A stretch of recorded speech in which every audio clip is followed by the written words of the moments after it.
On behalf of the committee, we hereby present the report on phase 1 of the investigative panel on Nigerian Correctional Services.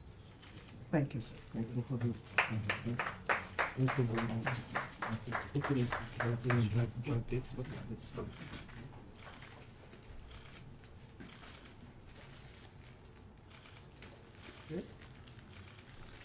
3 copies, right? Thank you.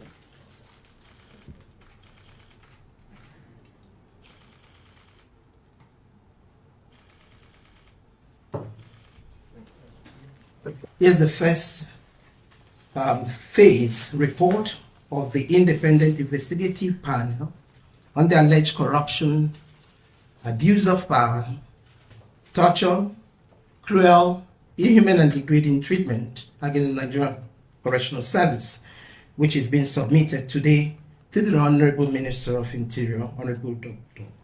Olubimi Tunji Ojo. The executive summary.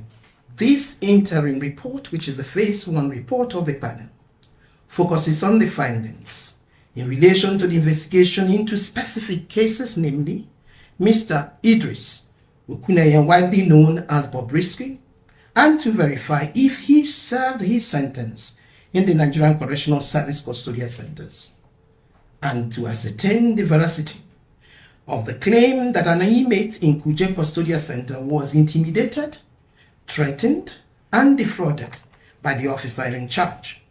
It also highlighted other alleged violations by correctional officers which require further investigation as well as effective solutions. The finding of the panel thus far shows the following. 1.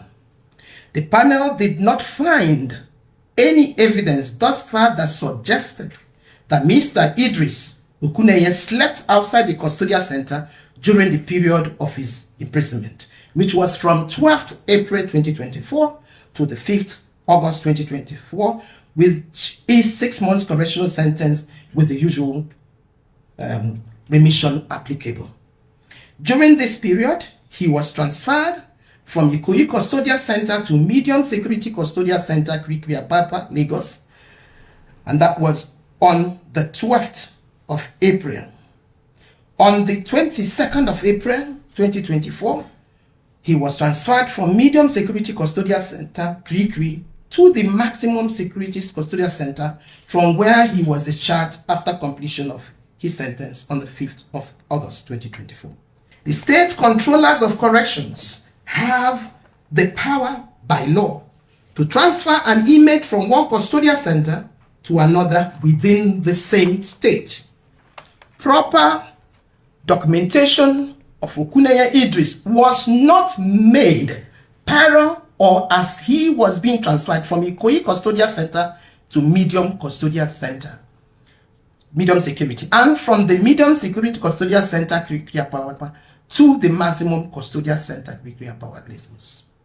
The documents were later provided on the 28th of September 2024 and backdated to the 12th of April 2024 and 22nd April 2024 respectively.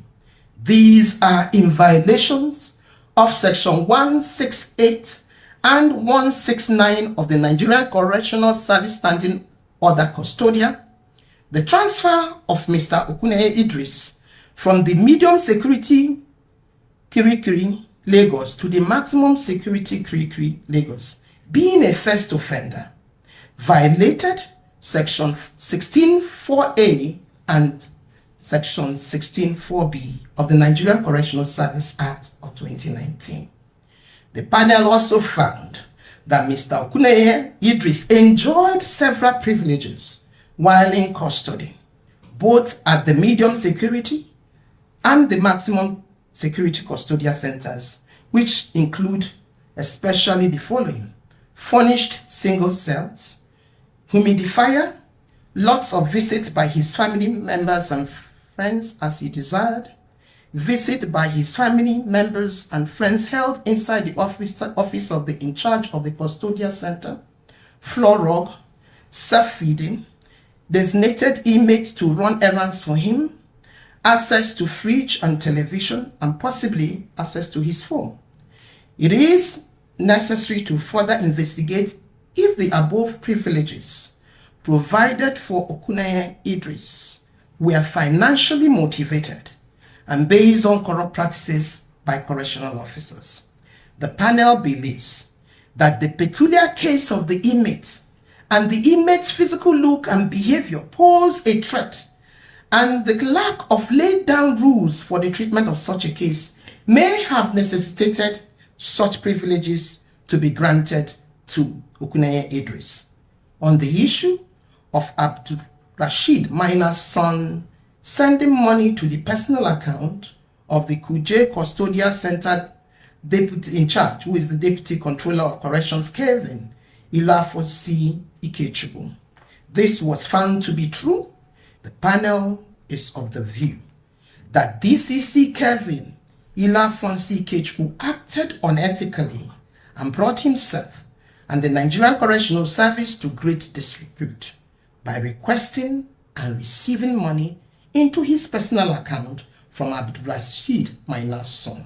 For us, we have nothing to hide, and for us, it's about reform, and it's about cleaning the process and making sure that we build strong institutions, and we build institutions that will uplift each and every one of us. The Nigerian Correctional Service is a key institution within our justice system. And within even the national security architecture, the Nigerian Correctional Service is a very, very key institution. And therefore, any form of corruption, any form of malfeasance, any form of abuse of power, torture, cruelty, inhumane and degrading treatment will never be accepted. So for us, we've started the journey. Whoever the officer might be, I don't care where he's from, if we found wanting, according to this report, will pass through the necessary disciplinary process of the board, and we will make sure that those officers, their actions are met with the sort of sanctions and discipline that the law demands.